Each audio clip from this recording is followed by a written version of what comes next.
I'm Scott. I'm Ben. And this is a review.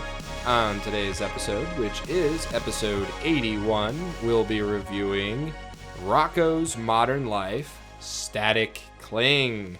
Rocko's Modern Life, Static Cling is a Netflix original movie, sort of. It's like 45 minutes long. It's basically a double episode of Rocko's Modern Life. If you don't remember Rocko's Modern Life, you're not a 90s kid. That was the cartoon on Nickelodeon about the wallaby and his friend Heifer, and voiced by Tom Kenny, and Filbert, voiced by Mr. Lawrence, the voice of Plankton, and SpongeBob, of course, Tom Kenny. So a lot of the original SpongeBob people were involved with this cartoon, and I don't know, I used to love this show. I was a huge fan. I own all the episodes on DVD. Like, I'm a pretty big Rocko's Modern Life fan. So seeing that they made a movie or a double episode, whatever you want to call it, like a reboot, pretty psyched.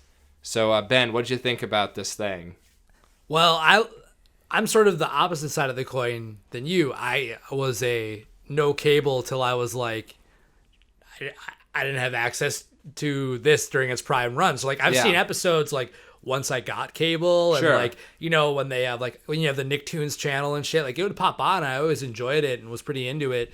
But I really like this, and now I want to watch it all through. Like, I feel like I'd be really into it, because even though it's more of like a kid show, this was like TVY7, like, it wasn't even like TV PG. So let me tell you, this is not a kid show. Rocko's Modern Life is definitely in that camp of kid shows that were very, very adult. I mean, so Rocko, I mean, it's innocent, but like, that's kind of how they get away with it. They really pushed the envelope. I mean, like, in the original cartoon, at one point there was a planet Ballsack.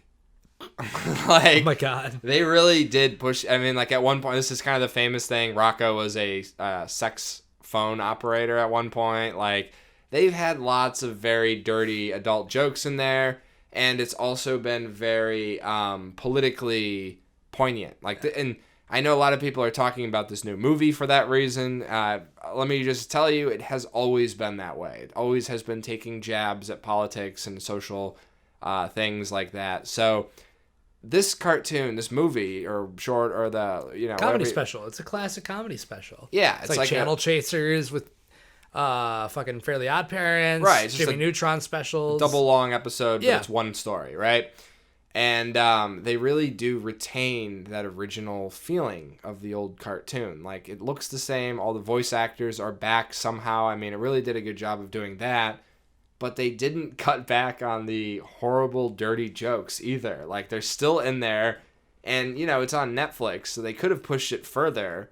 And they kept it at that exact same level. It's actually kind of impressive. Yeah, this definitely felt like, from the episodes I've seen, yeah, this felt like a reboot that actually felt not cynical. Like, it was just like, oh, we just kind of like got back to where we left off. There wasn't like there's always that weird disconnect, and like, we've seen that more, like, especially in comedy, on the live action side, like the long removed like sequel special always like kind of flops or just doesn't feel like the same thing, and this kind of has a commentary on that to a degree. Well, yeah, like, but they actually deliver on like the promise of it. The whole episode is about change, and it's about accepting change, and it's about, a lot of the themes of this episode are calling back to Rocko being a 90s character and trying to, like, adapt into the future. But it still does, like I said, manage to keep all these crazy things, like really, really big man's nipples of the future. Yeah. Like, that's straight out of the old cartoon. And they're keeping all this great, like another great example, Rocko's dog, Spunky. Yes, his name is Spunky, and he is in love with Mops. So when they get computers, Spunky is watching pornography, which is Mops being dunked into buckets of water. Like, it's insane, but like, there's like this crossover, but they still are commenting on like nostalgia and change and all these things, all while still retaining that original feeling, which is a really nice line to toe. Yeah, no, this was it's definitely more Lego Movie than like a Disney live action remake or reboot. And in all the best ways, where like it, or like even like there's very Lord and Miller. Like you can see the influence this would have on their storytelling and like their animation work. Like it's always like goofy and it's got kind of that meta text level to it where and the show has always had a lot of that meta comedy to it. That's always been a really strong part of it. And it's a nice crossover, and it doesn't feel like they're trying too hard to shove in like here's Twitter, here's Facebook. They do have like Starbucks at one point. They have an Apple iPhone riff, and they have riffs on a lot of these things. There's at one point making fun of Batman v Superman. Like they do all these things, but it all feels like it spawned from the world that already existed. Yeah. Which is the really nice thing about this, which is like all these things have kind of organically grown to produce these different things that are now here. Yeah. So it makes sense. Obviously, they have the artistic and sort of creative wherewithal to be like, okay, it's not like the 90s or so like dramatically far away where like not a lot of the seeds for where we're kind of at now were planted. And like, a lot of it was probably stuff they kind of grappled with, and now they've been able to like really go full tilt, and maybe they weren't even expecting how nuts some of the stuff they were maybe commenting on in the 90s was like gonna be. So they've been able to like take these giant things and just go nuts, like really creative with them. And like that's what's so great about this is a lot of the stuff in this movie that is like modern parody already existed. Like it's not like they really had to do much to it, and it's like a lot of it, like the big conglomerate that they work at, that's always been there. Yeah, that's not different at all. That's exactly what it was before. The only new thing is like they're producing movies, I guess. Like before it was just a conglomerate, now it's more nuanced, but like the way it looked and everything is exactly the same. And then like Rocko's old job used to work at a comic book store, now it's just a digital 3D printer. Like there's no comic book store. Like it makes sense. So the actual plot here is basically Rocko, Heifer, and Filbert, our three main kind of friends here, have been drifting in space for the last 20 years. I do love the show. I do not remember if that's how it ended originally, them getting shot into space. It very well may have. And based on what I'm seeing, I almost have to believe that it did end that way. Because it seems so faithful to itself. You know what I mean? Yeah, it's like an up scenario. But I really don't know. So they find a stupid way to get back. Basically, the remote control has been stuck to Heifer's butt for 20 years. And they just had to hit a button. So they come back and they readjust to the real world. And most of the plot then revolves around Rocko trying to get a reboot of his favorite show, The Fatheads, right? Now, The Fatheads is a staple of Rocko. Any of you Rocko fans will, of course, remember the Fatheads as basically just a husband and wife that just beat the shit out of each other with parking meters. That's basically the comedy, and then people are laughing in the background. It's amazing, and it's fantastic, and it's also created by Rocko's neighbor's son, Ralph, right? And that was actually a running plot in the original series. They actually had a lot of moments where, or at least one episode in particular, where Ralph and his dad, Mr. Bighead, were having some big differences eye to eye, and there was a whole thing about whether or not they love each other. And so they have had this family strife before. The weird thing, or the interesting thing actually, that I'll say that they did here, is that Ralph has come back and is now a woman, which is like something they didn't need to do, but they did it very deftly. They managed to slide this in here and not make it the entire focus of the story, but it still is an important part of the story, and the way they resolve it was very nice. Yeah, the way it was written about had me kind of like, because I saw some of the articles about this plot point. Yeah. Beforehand, and of course, like it was hyper sensationalized and like kind of like, they have to like sing it from the mountaintops and tell you how to feel about it, and then you just watch it and it's actually handled like really, really well, and it's not like this huge. It's not meant to be down your throat. Yeah, exactly. Yes. It's so perfectly done where it's just like we could also just be like, oh, like acceptance. All of this has to be is just being like, oh, word. Yeah, the first time they introduce it is Rocko and them all meet him in the desert, and she's like, and she's like, I've changed. I have to tell my parents this, and she walks out and she's like, I'm Rachel now. And it's still the exact same voice. It's still a deep man voice as it was in the original cartoons. They didn't like change anything. She's just wearing a dress now. And Rocko, Heifer, and Filbert immediately are just like, oh, okay, cool. Let's go. And they don't even like act like it matters at all. And then later, Mr. Bighead, the dad, is the one that does end up having a meltdown about it. And that ends up being kind of the third act kind of, message that they're dealing with.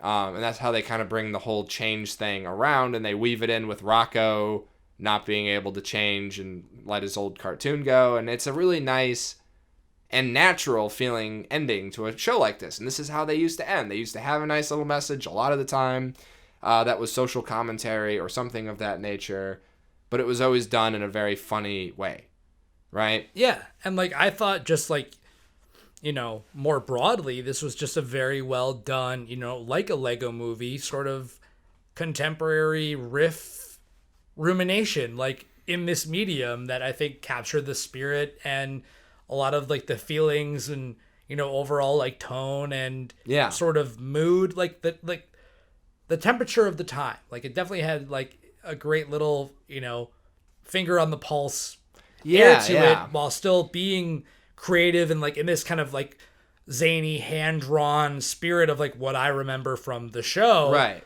Where it's really well done. Like it really feels like the same show, and that's the really impressive thing about this is how literally more than 20 years later, it feels like they haven't missed a beat. Yeah. And it really is like it feels like they've just never stopped working. I know the creator of this show, Joe Murray. He created another show, Camp Lazlo, which has a very similar art style. He's done other animations and shows and stuff like that, so it's not like he stopped working. But just to see this show really come back in such a similar way as I remember it, it really is great for the fans. And there's tons and tons of Easter eggs, like constantly just little Easter eggs, but they are sprinkled in a way that is still moving the plot forward. Yeah. And if you don't notice it, you don't notice it, but I was like noticing little things constantly. I'm like, oh, there's Captain Compost Heap or whatever. You know what I mean? Like, oh, how great, and they really managed to kind of appease me in that way. And obviously you seem like you had a good time with it too, not being as familiar with it as I am. Yeah, absolutely. Like it's almost like they just blended their callbacks in. They didn't have to be like self-referential fan service. Right. The whole time. It was just there. Like masturbatory where they're like, ooh, like Star Wars. Like Star Wars, where they have to actually like call it out in the plot. What is this thing? Han Solo, because you're alone? Yes. And the humor is great. I mean, like I said, I love that old kind of humor. It still feels very similar to that old style of humor where it's very irreverent, but very taking it innocently, like I mentioned before, where a lot of the humor does come from people just not realizing they've just said a sexual innuendo or something of that nature. A lot of it's very childish, but in a good way. It's felt very like Steve Odekirk. Oh yeah. like a 70s or 80s PG movie. Right, where you're getting away with a lot more. Yeah, it's not as sanitized as what we're used to these days. Yeah. Which is very refreshing. I belly laughed a fair amount pretty consistently. Oh yeah, there was some really good bits in there. Yeah. And like, they never really slowed down. So I think we're pretty much ready for final thoughts at this point. I mean, for this sure. is going to be a it's shorter only 45 one. minutes. Yeah, it's a short thing. Ben, final thoughts on Rocko's Modern Life, Static Cling. I don't know why it's called Static Cling. It's a dumb name. Channel Chasers. Yeah, it's a bad name. Yeah, no, this is definitely one of the best animated specials I've seen in a while. Like, I can't remember the last time I watched an animated special, but like this definitely harkens back to like the classic animated specials of Nickelodeon old, like Channel Chasers and like the Jimmy Neutron crossovers and like those fun. It was nice to see this, and like Netflix has the platform where they can just kind of do it. Yeah. And it was in the spirit of what I remember from the show. Obviously, you're a way bigger fan than I am, but I still, even if you're going in blind, I feel like you could really enjoy this and get a lot out of it and appreciate a lot about the style and how it captures sort of what our time feels like. And yeah, I think it's a lot of fun. Check it out if you're, I'm sure fans will love it. And I think this will bring a whole new audience in. And like we kind of ended the movie with, hey, if they can replicate this after a hiatus, you can get a season out of them. Why for not sure. Make another? Yeah. Let's go. Or make another one. Like, let's keep these coming. Yeah. So yeah, I'd probably give this like a 9 out of 10. I I enjoyed it quite a bit more than I thought I would. Yes. Yeah. Taking from what you just said, from a big fan of the show and the series and these kind of cartoons, this was an excellent treat for me. I was worried going in that they would have to, try too hard, or the jokes would be stale, or it wouldn't translate, or there's so many worries with something like this after so much time gone. And the old Rocko show, it's like 53 episodes. It's a quick run. I mean, all those old Nickelodeon shows are about 50 episodes, but like, everyone felt so tight, and there's so many really great memorable moments, and this managed to bring back all those member-berry feelings and bring back a lot of those old characters and little bits here and there. I mean, like the spiders wrapped up in or the flies wrapped up in a spider web screaming, "Yay!" What a weird random thing that just had nothing to do with what's going on, but let's throw it in there for a second because Scott will remember that and laugh. You know what I mean? Like, They get it, that they know what's going to get the original fans, but they also know how to keep it moving for people that just happen to see this and, oh, it's a cartoon. What's this? So yeah, I think there's something there for everybody. If you have that nostalgia, you're going to love this. If you don't have the nostalgia, I still think you're going to have a good time. And like you said, I really do hope this can be big enough that they'll maybe do a season and see what happens. Maybe these guys will just keep making a new show and we'll just have a renaissance of this really amazing show that I used to love back in the day. So this is a really exciting thing for me. I'm right there with you. It's not perfect. There's some jokes that fall a little flat, whatever. I give it nine nipples from the future out of 10. And you know what else? This has me doubly excited for the Invader Zim Netflix movie that's coming out also this month. Wow. Same creators, voice cast, all the same thing. I like this thing. They're bringing it back. They're doing a special. It's coming out sometime this month. I think we might have to follow up and do that one as well. Cause no shit. Let me tell you, I fucking love Invader Zim. Like, if you want to talk about things I like Rocko's Modern Life, great. Invader Zim is like a perfect show for me.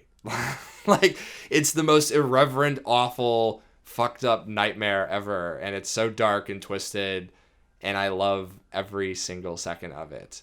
And I really can't wait. Based on what we just saw, I hope that they're able to follow that example and keep. I hope that like Nickelodeon just gets completely rebooted on Netflix. Like, fuck it. You know what I think? Besides that, this is another one where I don't really have strong ties to, so I'll kind of like have the fun like outsider looking in take. Yeah. Like we'll have both the bases covered for these specials. Yeah.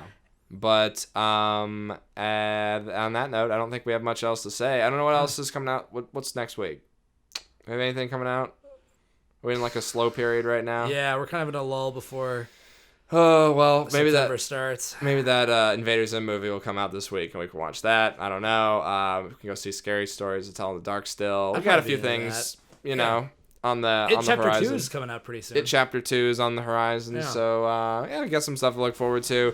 But as always, I'm Scott. I'm Ben. And this has been a review. Thanks for listening.